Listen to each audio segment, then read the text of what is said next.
अमृत सामूहिक पारायण व सत्संग प्रवचनास भाविकांचा मोठा प्रतिसाद। याबाबत सविस्तर वृत्त असे की श्री सद्गुरू जनार्दन स्वामी मौनगिरी महाराज समाधी स्थानबेट कोपरगाव येथे शिवलीला अमृत सामूहिक पारायण व सत्संग प्रवचन परमपूज्य स्वामी रमेश गिरीजी महाराज यांच्या उपस्थितीत सुरू असून भाविकांनी मोठ्या संख्येने पारायण सहभाग नोंदविला आहे। दररोज प्रवचन सत्संग सुरू असून 23 फेब्रुवारी 2025 रोजी राजेश आबा परजणे, विलासराव कोते पाटील, अंबादास अंत्रे, बाळासाहेब चव्हाण, आप्पासाहेब शिंदे, मिलन कुमार चव्हाण, मंगेश पाटील, विलासराव आव्हाड, भीमा संवनसरकर, विनोद भगत यांच्या सह समस्त जनार्दन स्वामी भक्त मंडळ उपस्थित होते। जैसे मैदकी मार्ग घन वाटेत साधू सिद्ध वेश धरुणी भैसले, काळा नेमी साधू वेश धरुणी वाटेत आला था करावया विघ्न, एक भावे विन देवतार्चनन वर्तका दांबिकम, शबराशी म्हणे नुपसत्तम, तुझे हे लिंग सापडले उत्तम, दिशा म्हणे पूजन क्रम कैसा ये सांग पा। तो शबर एक पोरगा आणि त्याला राजाने सांगितलं, अरे हे शिवलिंग आता घेऊन जाय तू, आता सापडलंच आपल्याला, ते आता घरी घेऊन जाय। आता घरी घेऊन जाऊन याचं काय करू, मग त्याचा विधी मला काहीतरी मार्ग सांगा।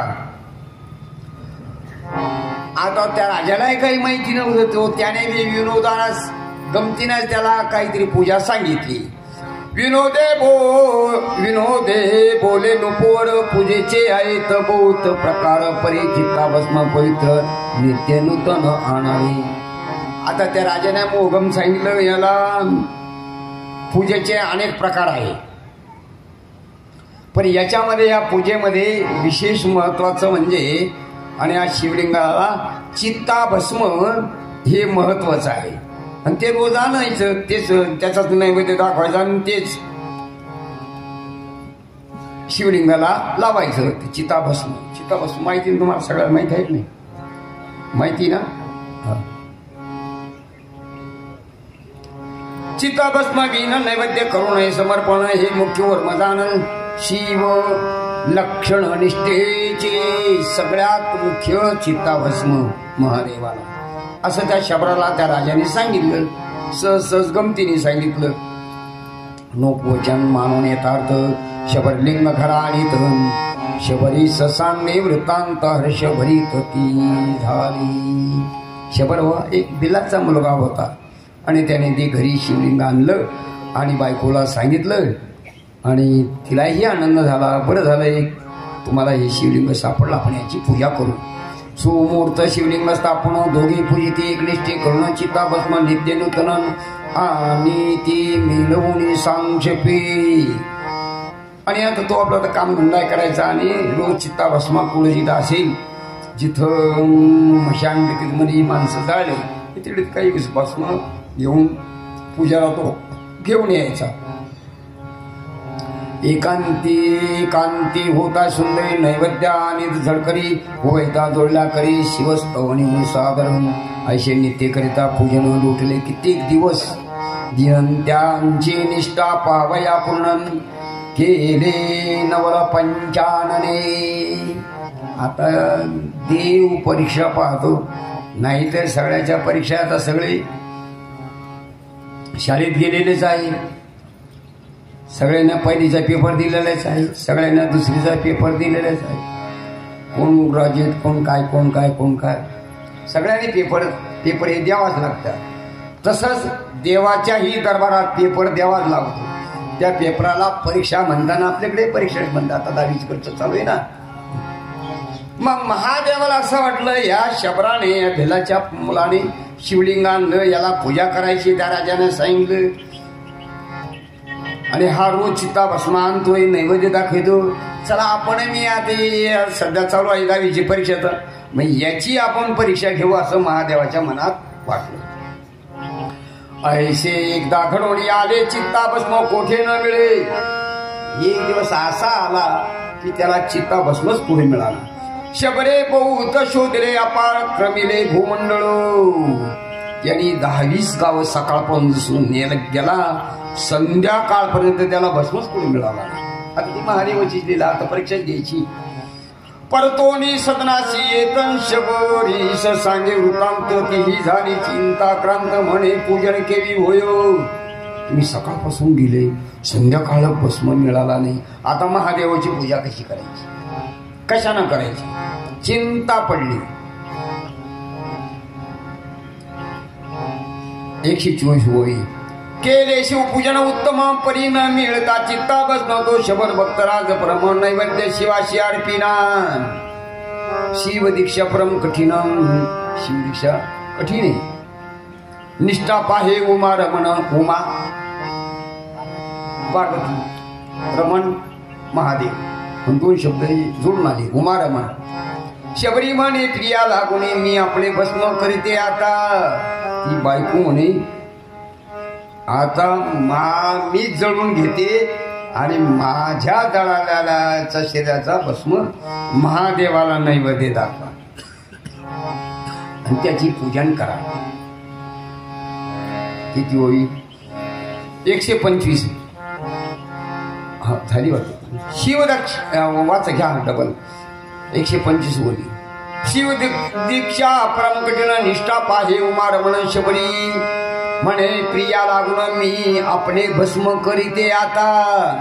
पाक सदनी बैसवली लावून घेते आता अग्न चिता भस्म चेतन सांब पूजन करावे. आता मी या झोपडीमध्ये मध्ये बसते, सगळी तयारी करून ठेवते आणि ह्या झोपडीला काडी लावून देते आणि मग मी जळल आणि माझा भस्म मग महादेवाच्या त्या मंदिरात पूजनाला घेऊन जा.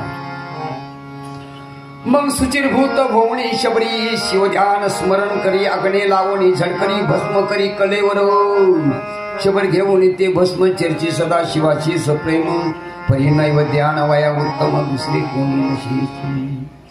भोळा चक्रवर्ती, शिव भोळा चक्रवर्ती म्हणा, शिव भोळा, शिव भोळा चक्रवर्ती त्याचे पाय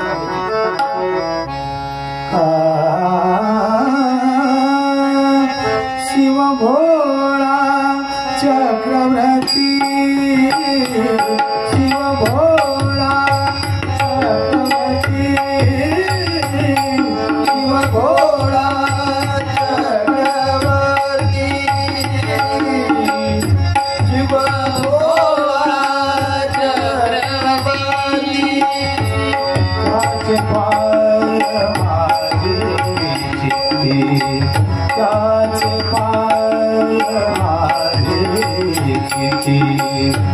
त्याचे पाय माझे चित्ती. शिव भोला चक्रवर्ती, शिव भोला चक्रवर्ती, शिव भोला चक्रवर्ती, शिव भोला चक्रवर्ती, शिव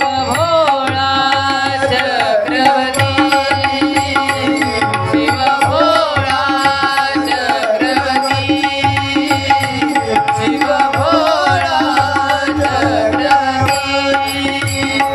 वाचे बदकार शिवनाम, वाचे बदकार शिवनाम. दयान पाधी क्रोधकाम, दयान पाधी क्रोधकाम, क्रोधकाम. शिव भोला चक्रवर्ती, शिव भोला चक्रवर्ती,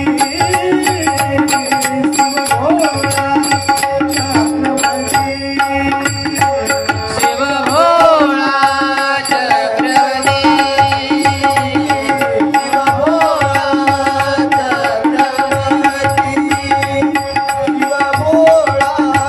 शिव भोला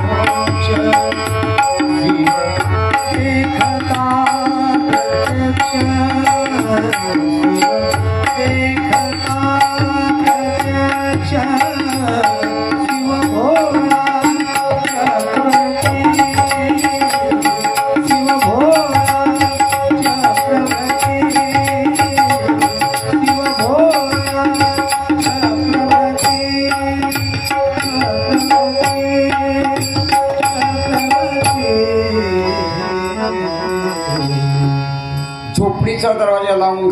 आणि तिने आत झोपडी पेटून दिली. शबरी गतप्राण झाली. आणि हा शबर इकडे बाहेर पूजा करतो आहे. पुणेरिक शब्दाला भोळा चक्रवर्ती उदार उदार आहे. चक्रवर्ती तर आहेच आहे, पण उदार पण आहे. तारावया धैर्य पाहे शंकर आसन घालून शबरम परम सादर शिवार्चनी. शिवाची पूजा करायला बसला येतो. शबरी उत्तम पाक करून नितेत नैवेद्य घेऊन शबर एकार्ती करून पूर्वाभ्यासी बोलावित. एकार्ती होताचे सदाशिव तृती न वाजता नैवेद्य दाखवावा दावा. विलंब होता महादेवा क्षोभ अत्यंत पै होय. महादेवाची कधी नैवेद्याची वेळ झाली तर त्याला विलंब न लावला पाहिजे. लवकर त्या वेळेवरच नैवेद्य दिला पाहिजे. सर्व अन्याय क्षमा करी शंकर. सगळे अन्याय असतील ते भगवान शंकर क्षमा करतील, परंतु नैवेद्याला जर वेळ लागला तर मग शंकराचा आपल्याला घरी माहितीच आहे ना. वेळेवर महादेवाला लवकर चहा जेवण नाही मिळालं तर महादेव तापातच ना. हे महादेवाचे मग नैवेद्याला सर्व म्हणून शब्द आलाय. सर्व अन्याय क्षमा करी शंकर परी नैवेद्याशी होता उशीर. शोभने ठाकूर श्री शंकर उशीर अनु मात्र सोसेना. शबर आनंदमय शिवार्चनी. शिव ध्यान शिव पूजा चालू आहे. त्या शबराची बाहेर मंदिरात पटांगणात स्त्रियेने शरीर जाळले हे नाठवे म्हणी. बायकोने शरीर जाळून घेतलं हे काही त्याच्या ध्यानातच राहिलं नाही. म्हणे ललने नैवेद्य आणि तो पाठीशी उभी घेऊन आण. अरे म्हणे नैवेद्य आण लवकर असं म्हणतात. जळून गेलेली शबरी आणि असे सुंदर रूप घेऊन तो नैवेद्य घेऊन आली. रंभा उर्वशी मेनका सुंदरी त्या म्हणे दिव्य रूप झाली शबरी. चतुर्विध नैवेद्य करीत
मैया जय आनंद Jaya